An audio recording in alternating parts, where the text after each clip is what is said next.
এরকম একটা কারেন্টের তার নেবেন 2 ভাঁজ করে, একটা তার 2 ভাঁজ করে তারের মাঝখানে সুতাটা আটকাই নেবেন, সুইচের পেছন দিক থেকে দেবেন, সুইচটার পেছন থেকে দেবেন, সামনে মাথা দিয়ে বাইরে হয়ে যাবে।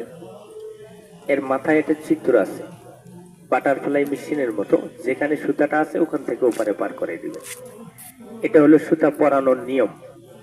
এরকম সুতাটা পরাই নিয়ে তারটা খুলে ধুয়ে দিবেন।